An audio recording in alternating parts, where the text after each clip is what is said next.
ಬೊಮ್ಮನು ಹೆಮ್ಮಗ ಮಮ್ಮ ಮೃಡಮ್ಮರಿ ಮಮ್ಮ ಶಚಿಮ್ಮ ಸ್ವರಮ್ಮ ಪರಮ್ಮ ಅಮ್ಮರು ಸಮೂಹ ನಿಮ್ಮಣು ಗಮ್ಮರು ನಮ್ಮೋ ನಮ್ಮ ಪರಮ್ಮ ಮಗಿಮ್ಮ ಎಂಥ ಶ್ರೀಮಂತಾನಂತನು.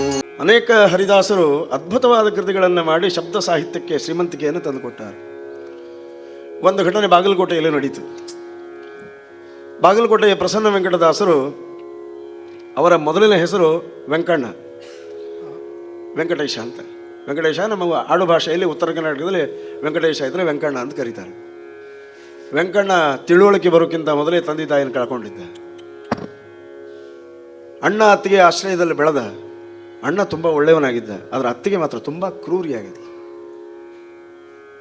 ಸರಿಯಾಗಿ ಅವ್ರಿಗೆ ಊಟಕ್ಕೆ ಹಾಕ್ತಿರ್ಲಿಲ್ಲ. ಮನೆ ಕೆಲಸಗಳನ್ನೆಲ್ಲ ಎಲ್ಲ ಕೆಲಸಗಳನ್ನು ಮಾಡಿಸ್ತಾ ಇದ್ಲು, ಮೈ ಮುರಿದು ದುಡಿಸ್ತಾ ಇದ್ಲು. ಒಂದು ದಿನ ಭಾರೀ ಬಿಸಿಲು. ಇಲ್ಲಿ ಮಸ್ಕತ್ತಿನ ಇವತ್ತಿನ ಬಿಸಿಲು ನೋಡಿದ್ರೆ ಅವತ್ತಿಂದ ನೆನಪಾದ ನನಗೆ. ಅಲ್ಲಿ ನಮ್ಮಲ್ಲಿ ಎರಡೇ ಕಾಲ, ಒಂದು ಬೇಸಿಗೆ ಕಾಲ, ಒಂದು ಭಾರೀ ಬೇಸಿಗೆ ಕಾಲ. ಭರ್ತಿ 12 ಗಂಟೆಯ ಬಿಸಿಲು. ಅತ್ತಿಗೆ ಹೇಳಿದ್ಲು, ಮನೆಯೊಳಗೆ ಒಂದೆರಡು ಗೋವುಗಳು ಅಂದರೆ ಆಕಳಿದ್ದು ಅವನು ಕಾಯ್ಕೊಂಡು ಬಾ ಹೋಗಂತ ಹೇಳಿದ್ಲು. ಬಿಸಿಲು ಭಾಳ ಇವತ್ತು, ನಾಳೆ ಮುಂಜಾನೆ ಹೋಗ್ತೀನಿ ಅಂತಂದ್ರು. ಅದೆಲ್ಲ ಕೇಳಂಗಿಲ್ಲ, ಕೂಳಿಗೆ ಬಿದ್ದಾವ ನೀನು, ಬಾಯಿಗೆ ಬಂದಾಗ ಮಾತಾಡಿದ್ಲು. ಅನಿವಾರ್ಯವಾಗಿ ಹೊರಟ್ರು. ಮತ್ತು ಊಟಕ್ಕೆ ಏನಾದರೂ ಬೇಕಲ್ಲ, ನಮ್ಮಲ್ಲಿ ಭಕ್ರಿ ಅಂತ ಮಾಡ್ತಾರೆ, ರೊಟ್ಟಿ, ಜೋಳದ ರೊಟ್ಟಿ.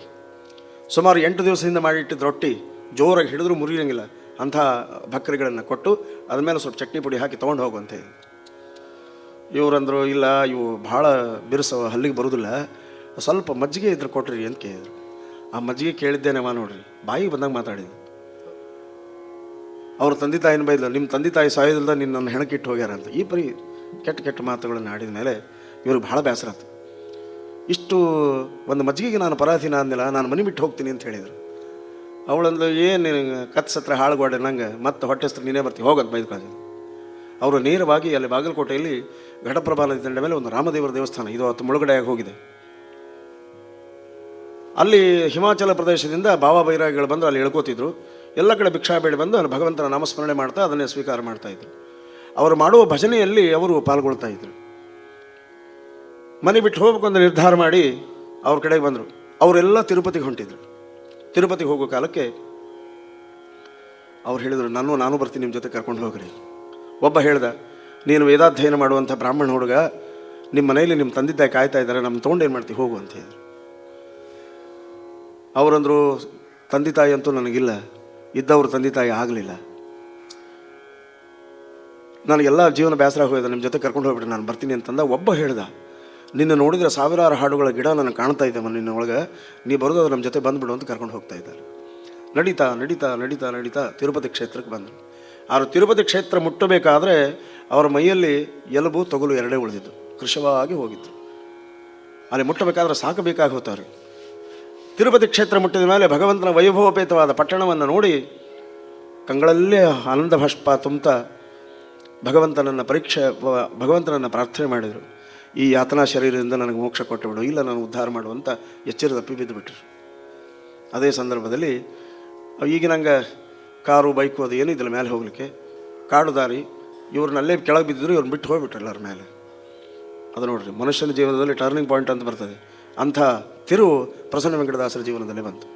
ಎಚ್ಚರ ತಪ್ಪಿ ಭಗವಂತನ ನಾಮಸ್ಮರಣೆ ಮಾಡ್ತಾ ಕೆಳಗೆ ಬಿದ್ದಾಗ ಸಾಕ್ಷಾತ್ ಶ್ರೀನಿವಾಸ ದೇವರ ಬೆಟ್ಟದಿಂದ ಕೆಳಗಿಳಿದು ಬಂದ ಅವ್ರನ್ನ ಕೈ ಹಿಡಿದು ಎಬಸಿದ. ನೀನು ಸಾಮಾನ್ಯನಲ್ಲ, ನಿನ್ನಿಂದ ಜಗತ್ತು ಉದ್ಧಾರ ಆಗಬೇಕಾಗಿದೆ ಅಂತ ತನ್ನ ಬಂಗಾರದ ಪದಕದಿಂದ ಅವರ ನಾಲಿಗೆ ಮೇಲೆ ಪ್ರಸನ್ನ ವೆಂಕಟ ಅಂತ ಬರೆದ. ಬಹುತೇಕ ಎಲ್ಲ ದಾಸರು ಗುರುಗಳಿಂದ ಅಂಕಿತ ತೊಗೊಂಡ್ರೆ, ನಮ್ಮ ಪ್ರಸನ್ನ ವೆಂಕಟದಾಸರು ನೇರವಾಗಿ ದೇವರಿಂದ ಅಂಕಿತ ತೊಗೊಂಡವರು. ಕಣ್ಣು ಬಿಟ್ಟು ನೋಡಿದಾಗ ಎಲ್ಲ ಕಡೆ ಭಗವಂತನ ವ್ಯಾಪ್ತತ್ವವನ್ನು ನೋಡ್ತಾ ಇದ್ದಾರೆ, ಭಗವಂತನನ್ನು ಸ್ತುತಿ ಮಾಡ್ತಾ ಇದ್ದಾರೆ. ತಪ್ಪು ನೋಡದೆ ಬಂದೆಯ ಅಪ್ಪ ತಿರುವೆಂಗಳೇಶನೇ. ಭಕ್ತಿಯಿಂದ ಭಕ್ತುದ್ರೇಕದಿಂದ ಕುಣಿದಾಡ್ತಾರೆ ಇರೋ ಕಾಲಕ್ಕೆ ಎಲ್ಲರಿಗೂ ಆಶ್ಚರ್ಯಚಕಿತರಾಗಿ ಇವರು ಸಾವಿರಾರು ಜನ ಇವರು ಶಿಷ್ಯಂದ್ರಾದರು. ನಡೀತಾ ನಡೀತಾ ಮೈಯಲ್ಲಿ ಸ್ಫೂರ್ತಿ ಒಂದು ಬೆಟ್ಟ ಹತ್ತಿ ಭಗವಂತನ ದರ್ಶನ ಮಾಡಿ ಅಲ್ಲೇ ಇದ್ದರು ಕೆಲವು ದಿವಸ. ಇವರು ಮನೆ ಬಿಟ್ಟು ಹೋದ ಮೇಲೆ ಅವ್ರ ಮನೆಯೊಳಗೆ ಆಗಬಾರದ ಅನಾಹುತಗಳೆಲ್ಲ ಆಗಿತ್ತು. ಇದ್ದೊಬ್ಬ ಮಗ ಸತ್ತು ಹೋಗಿದ್ದ. ಮನೆಯೊಳಗೆ ಏನು ಪಡಬಾರ್ದ ಕಷ್ಟಗಳನ್ನು ಪಡ್ತಾ ಇದ್ದಾರೆ. ಜನ ಎಲ್ಲ ಆಕೆಗೆ ಬೈತಾ ಇದ್ದಾರೆ. ನೋಡು, ಎಂಥ ಮನುಷ್ಯನನ್ನು ತಿಳ್ಕೊಳ್ಳಿಲ್ಲ ನೀನು, ನಿನ್ನ ಮನೆಯೊಳಗಿದ್ದ ಅಂಥ ಅಪರೋಕ್ಷ ಜ್ಞಾನ ನೀನು ತಿಳ್ಕೊಳ್ಳಿಲ್ಲ, ಅವನಿಗೆ ತುಂಬ ತೊಂದರೆ ಕೊಟ್ಟೆ ಅಂತ ಜನ ಬೈದಾಗ ಆಕೆ ತುಂಬ ಪಶ್ಚಾತ್ತಾಪವಾಗ್ತಾ ಇದೆ. ಅವನನ್ನು ನಾನು ತಿಳ್ಕೊಳ್ಳಿಲ್ಲ.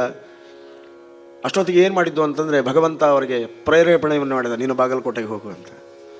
ಭಗವಂತನಿಂದ ಅಪ್ಪಣೆ ಪಡ್ಕೊಂಡು ಸಂಚಾರ ಮಾಡ್ತಾ ಮಾಡ್ತಾ ಮಾಡ್ತಾ ಬಾಗಲಕೋಟೆಗೆ ಬಂದರು. ಆಕೆ ಹೇಳಿದ್ದು, ಹಿಂದಿಂದೆಲ್ಲ ನೆನಪು ಮಾಡ್ಕೊಂಡು ನಾನು ನೋಡಿ ಶಾಪ ಕೊಟ್ಟು ಬಿಟ್ಟನಂದ್ರೆ ನಾನು ಅನರ್ಥವಾಗಿ ಸತ್ತು ಹೋಗ್ತೀನಿ, ಅವನ ಕಣ್ಣಿಗೆ ಬೀಳೋದು ಬೇಡ ಅಂತ ಒಂದು ಮನೆಯಲ್ಲಿ ಅಡಿಕೊಂಡು ಕೂತ್ಕೊಂಡ್ರು. ಪ್ರಸನ್ನ ವೆಂಕಟದಾಸರು ಮೊದಲು ಆಕೆನೇ ಹುಡುಕಾಡಿದ್ರು. ಆಕೆನ ಹುಡುಕಾಡಿದ್ರು, ಆಕೆ ಹತ್ರ ಹೋದ್ರೆ ಇದರ ಬದ್ರ ಭೇಟಿ ಆಯ್ತು. ಆಕೆ ತಡ್ಕೊಳ್ಳಿಕ್ಕೆ ಕಾಲ ಓಡಿ ಬಂದು ಗಟ್ಟಿ ಕಾಲು ಹಿಡ್ಕೊಂಡು, ನಾನು ನಿನಗೆ ತುಂಬ ತೊಂದರೆ ಕೊಟ್ಟನಪ್ಪ, ನನಗೇನು ಸರಿಯಾಗಿ ಊಟ ಕಾಲ, ನೀನು ಯಾರು ಅಂತ ನನಗೆ ಗೊತ್ತಾಗಲಿಲ್ಲ, ನಾನು ಕ್ಷಮಾ ಮಾಡುವಂಥ ಕಾಲು ಹಿಡಿದು ಅಳ್ತಾ ಇರೋ ಕಾಲಕ್ಕೆ ದಾಸರು ಹೇಳಿದರು, ನೀನು ಅವತ್ತೇನಾದರೂ ಮಜ್ಜಿಗೆ ಕೊಟ್ಟು ಬಿಟ್ಟಿದ್ದೆ ಅಂದರೆ ಎಲ್ಲಿ ಪ್ರಸನ್ನ ವೆಂಕಟದಾಸರು, ನನ್ನ ಸ್ವರೂಪೋದ್ಧಾರಕ ಗುರು ನೀನು ಅಂತ ಸಾಷ್ಟಾಂಗ ಪ್ರಣಾಮವನ್ನು ಮಾಡಿದರು. ಇದು ದೇವತೆಗಳ ಸ್ವಭಾವ. ಮಹಾನುಭಾವರು ಎಷ್ಟೋ ವರ್ಷಗಳ ಕಾಲ ಬಾಗಲಕೋಟೆಯಲ್ಲಿ ವಾಸ ಮಾಡಿದರು. ಅದೇ ಸಂದರ್ಭದಲ್ಲಿ ಬಾಗಲಕೋಟೆಯ ಪ್ರಾಂತವನ್ನು ಮಹಾರಾಷ್ಟ್ರದ ಪೇಶ್ವೆ ಮನೆತನದ ರಾಜರು ಆಳ್ತಾ ಇದ್ದರು. 2ನೇ ಬಾಜಿರಾವ್ ಪೇಶ್ವೆ ಬಾಗಲಕೋಟೆಗೆ ಬಂದಿದ್ದರು. ದಾಸರ ಕೀರ್ತಿಯನ್ನು ಕೇಳಿ ಅವರನ್ನು ಭೇಟಿಯಾಗಬೇಕು ಅಂತ ಬಂದಿದ್ದಾರೆ. ತಾನು ರಾಜ ಅನ್ನೋ ಹಮ್ಮಿನಿಂದ ತನ್ನ ಸೇವಕನನ್ನು ಕೊಟ್ಟು ಕಳಿಸಿದ, ಅವ ದಾಸನ ಬಂದು ನಾನು ಭೇಟಿಯಾಗಂತ ಹೇಳುವಂತ. ಅವ ಕರೀಲಿಕ್ಕೆ ಬಂದ. ದಾಸರು ವಿಷ್ಣು ಸಹಸ್ರನಾಮದಿಂದ ದೇವರನ್ನ ಅರ್ಚನೆ ಮಾಡ್ತಾಯಿದ್ರು.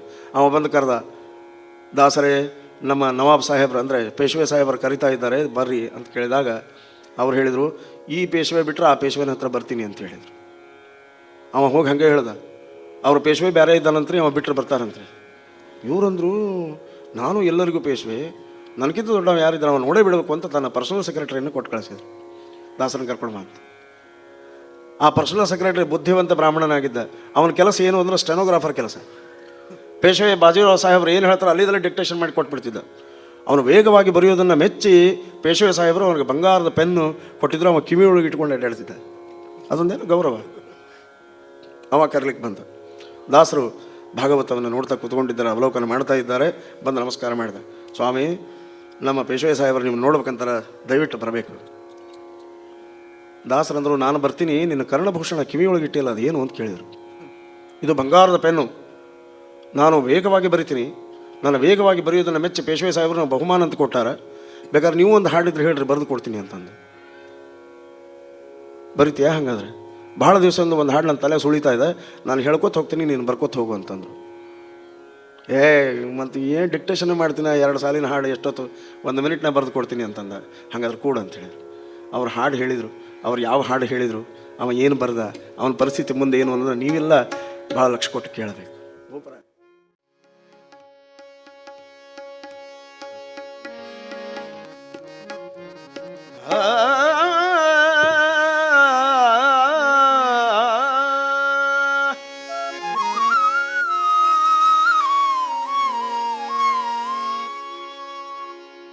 ಬೊಮ್ಮನು ಹೆಮ್ಮಗ ಮಮ್ಮ ಮೃಡಮ್ಮರಿ ಮಮ್ಮ ಶಚಿಮ್ಮ ಸ್ವರಮ್ಮ ಪರಮ್ಮ ಅಮ್ಮರು ಸಮೂಹ ನಿಮ್ಮಣು ಗಮ್ಮರು ನಮ್ಮೋ ನಮ್ಮ ಪರಮ್ಮ ಮಹಿಮ್ಮ ಎಂಥ ಶ್ರೀಮಂತಾನಂತನು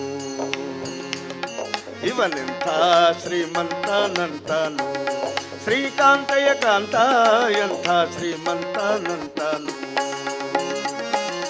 ಬೊಮ್ಮನು ಹೆಮ್ಮಗ ಮಮ್ಮ ಮೃಡಮ್ಮರಿ ಮಮ್ಮ ಶಚಿಮ್ಮ ಸ್ವರಮ್ಮ ಪರಮ್ಮ ಅಮ್ಮರು ಸಮೂಹ ನಿಮ್ಮಣ್ಣು ಗಮ್ಮರು ನಮ್ಮೋ ನಮ್ಮ ಪರಮ್ಮ ಮಹಿಮ್ಮ ಎಂಥ ಶ್ರೀಮಂತಾನಂತನು ಇವನೆಂಥ ಶ್ರೀಮಂತಾನಂತನು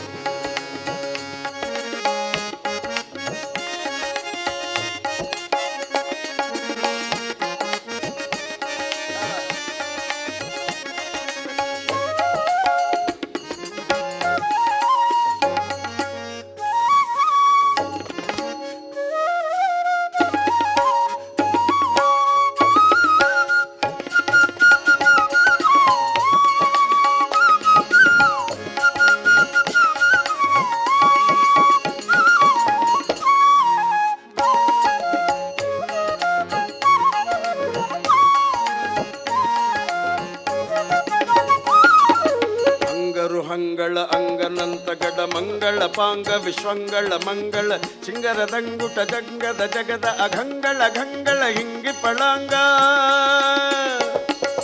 ಪನ್ನಗ ಪನ್ನ ಶಯನ್ನ ಮಹೋನ್ನತ ಪನ್ನಗ ವರವಾಹನ್ನರ ತುನ್ನ ಭವಾನ್ನ ಸುಖೋನ್ನತ ತನ್ನಗರ ನಿಜ ನಿನ್ನೆದುರಿನ್ಯಾರಿನ್ನೊಡೆಯನ್ನೇ ಎಂತ ಶ್ರೀಮಂತಾನಂತನು ಇವನೆಂಥ ಶ್ರೀಮಂತಾನಂತನು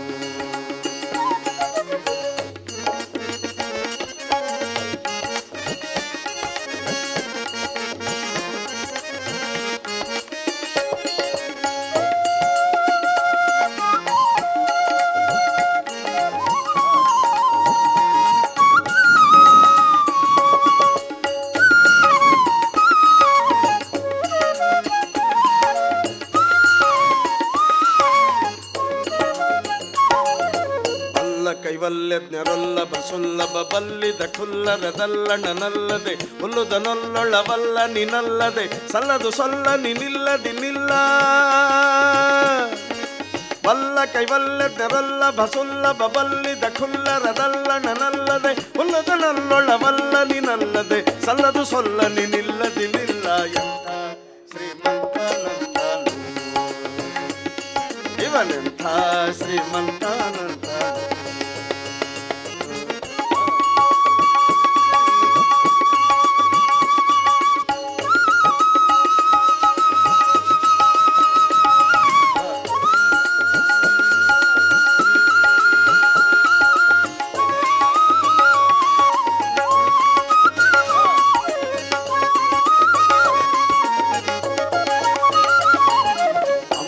ದುಂಬಿಗೆ ತುಂಬೆ ವಿಶುಂಭ ಸುದುಂಬಿಲಿ ನಿಂಬಿಟ್ಟು ಕೊಂಬ ಕೃಪಾಂಬುದೇ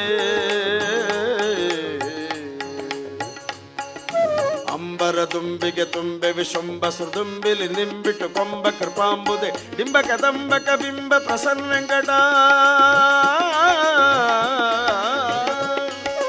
ಡಿಂಬ ಕದಂಬಕ ಬಿಂಬ ಪ್ರಸನ್ನ ವೆಂಕಟ ನಂಬಿದರ್ಗಿಂಬಿವನೆಂಬ ಕುಟುಂಬಿ ಅಂತ ಶ್ರೀಮಂತನಂತನು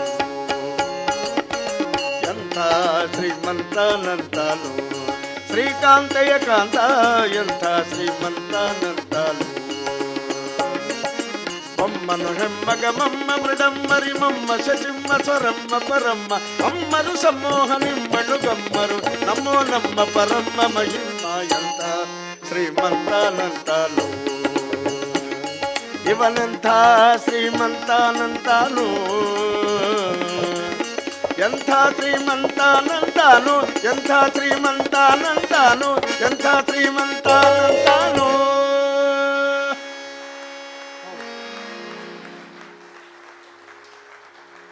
ಏನು ಬರಿಬೇಕವ ಹುಚ್ಚಿಡ್ದು ಹೋತ ಅವಂಗೆ ಆ ಬಂಗಾರದ ಪೆನ್ನ ಅವ್ರಿಗೂ ಮುಂದೆ ಇಟ್ಟು ಇನ್ನೊಮ್ಮೆ ನಿಮ್ದಕ್ಕೆ ತಲೆ ಹಾಕುದಿಲ್ಲ ಅಂತ ಹೇಳ್ಕೊಡೋದು. ಈಗ ಅದ್ಭುತ ಸಾಹಿತ್ಯದ ಪ್ರಯೋಗ ಮಾಡಿ ಹಾಡುಗಳನ್ನು ಮಾಡಿ ದೇವರನ್ನು ಮೆಚ್ಚಿಸಿದಂಥ ಹರಿದಾಸರ ಹಾಡುಗಳು. ಅದಕ್ಕೆ ಹಾಡಿದರೆ ನೊಡೆಯನ ಹಾಡುವೆ ಬೇಡಿದರೆ ನೊಡೆಯನ ಬೇಡುವೆ ಅಂತ ಹರಿದಾಸರು ಹೇಳಿದ್ದಾರೆ. ಹಾಡಿದರೆ ಅಪರೋಕ್ಷ ಜ್ಞಾನಿಗಳ ಹಾಡುಗಳನ್ನೇ ಹಾಡಬೇಕು. ಅದು ನಮ್ಮಲ್ಲಿ ತೀವ್ರವಾದ ಸಾನ್ನಿಧ್ಯ ಬರ್ತದೆ, ದೇವರ ಸಾನ್ನಿಧ್ಯ ನಮ್ಮಲ್ಲಿ ಬರ್ತದೆ.